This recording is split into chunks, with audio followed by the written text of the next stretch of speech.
Competitive ఎగ్జామినేషన్స్లో పోటీ పరీక్షల్లో తప్పకుండా విజయం సాధించాలనే లక్ష్యంతో శ్రమిస్తున్న అభ్యర్థులందరికీ శుభోదయం. Good morning to all.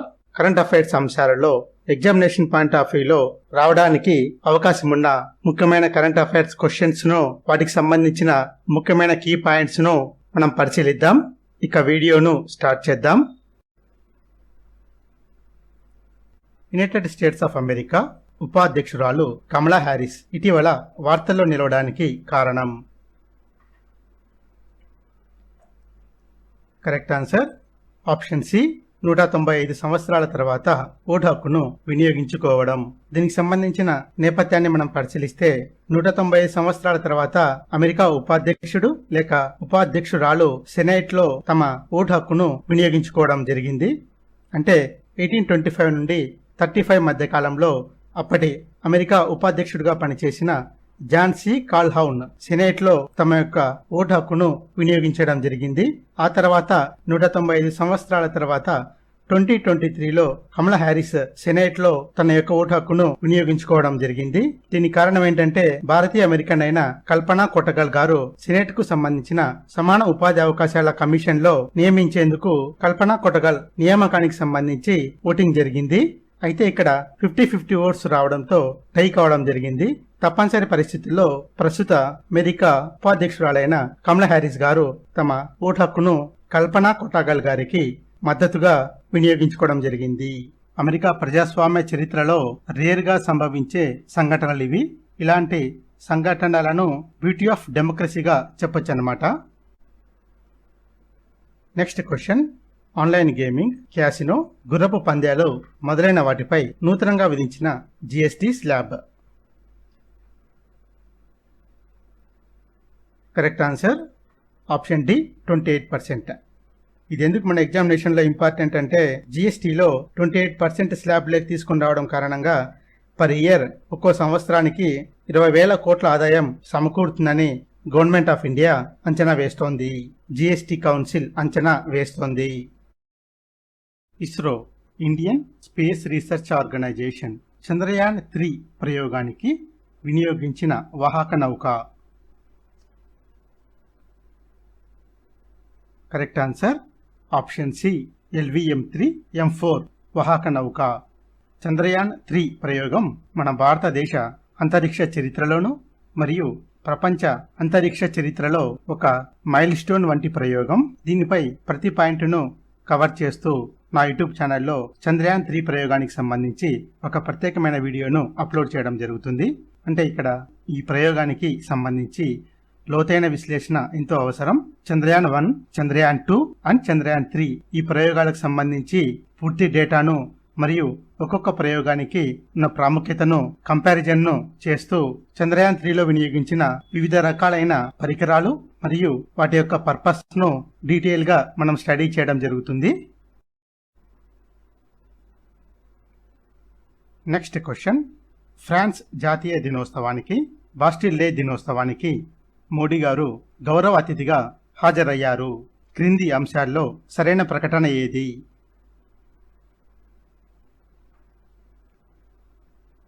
Correct answer option D, పైవన్నీ సరైనవే.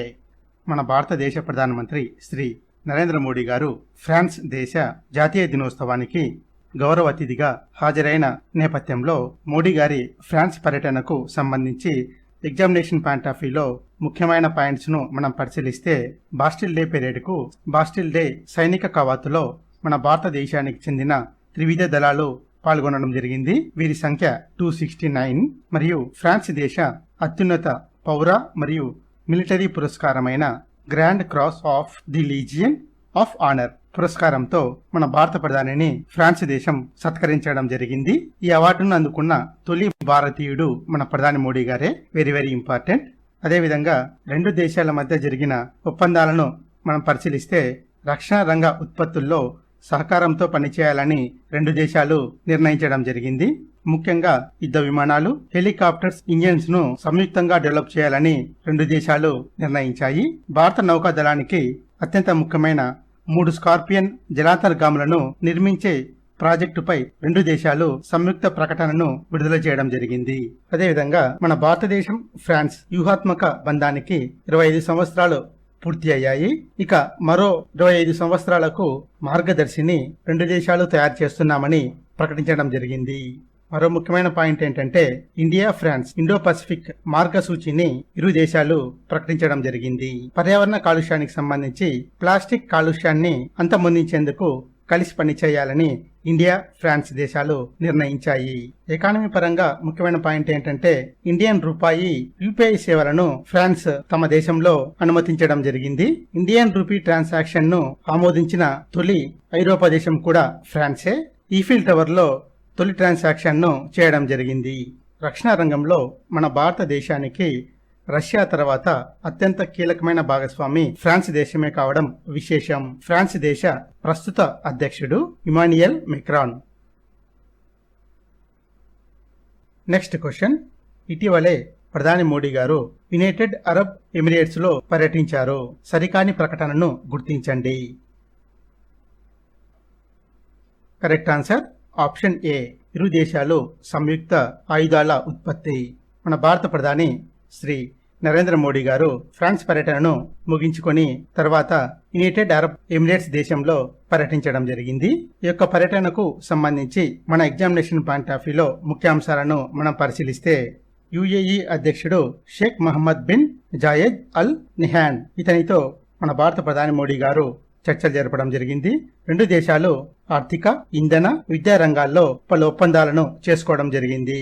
వీటిలో ముఖ్యాంశాలు ఏంటంటే రెండు దేశాల మధ్య జరిగే వాణిజ్య లావాదేవీలకు సంబంధించి స్థానిక కరెన్సీల్లో చెల్లింపులు చేసుకోవాలని రెండు దేశాలు నిర్ణయించడం జరిగింది. అంటే రూపాయి మరియు దిర్హంలలో చెల్లింపులు చేసుకోవాలని రెండు దేశాలు నిర్ణయం తీసుకోవడం జరిగింది. దీనివల్ల లావాదేవీల ఖర్చులు మరియు సమయం కూడా ఆదా అవుతుంది. మన భారతదేశ యూపీఐతో చెల్లింపులు చేసుకోవడానికి యునైటెడ్ అరబ్ ఎమిరేట్స్ దేశం అంగీకరించింది. దీనికి సంబంధించి రెండు దేశాలు మన భారతదేశానికి సంబంధించి రిజర్వ్ బ్యాంక్ ఆఫ్ ఇండియా మరియు యుఏఈ యొక్క సెంట్రల్ బ్యాంక్ గవర్నర్స్ ఒప్పందాలపై సంతకాలు చేయడం జరిగింది. స్థానిక కరెన్సీలతోనే రెండు దేశాల మధ్య వాణిజ్యం కొనసాగనుంది. తర్వాత మరో ముఖ్యమైన పాయింట్ ఏంటంటే అబుదాబిలో ఢిల్లీ ఐఐటి శాఖను ఏర్పాటు చేయడం జరుగుతుంది. ఇక్కడ ఎగ్జామినేషన్ పాయింట్ ఆఫ్ వ్యూలో ముఖ్యమైన పాయింట్ ఏంటంటే విదేశాల్లో ఏర్పాటు కాబోతున్న రెండవ ఐఐటి శాఖ ఢిల్లీ అన్నమాట. మొదటిది టాంజానియాలో మెడ్రాస్ ఐఐటి శాఖ ఏర్పాటుకు ఒప్పందం చేసుకోవడం జరిగింది. అబుదాబిలో ఏర్పాటు చేయబోయే క్యాంపస్ లో ఇంధన రంగం, కృత్రిమ మేధస్సు, computer science and engineering, health, గణితం, సైన్స్, హ్యుమానిటీస్ కోర్సుల్లో బ్యాచిలర్ డిగ్రీ కోర్సును ఆరంభించబోతున్నారు. ఈ క్యాంపస్ జనవరి 2024 లో ఓపెన్ చేయడం జరుగుతుందన్నమాట. Next question.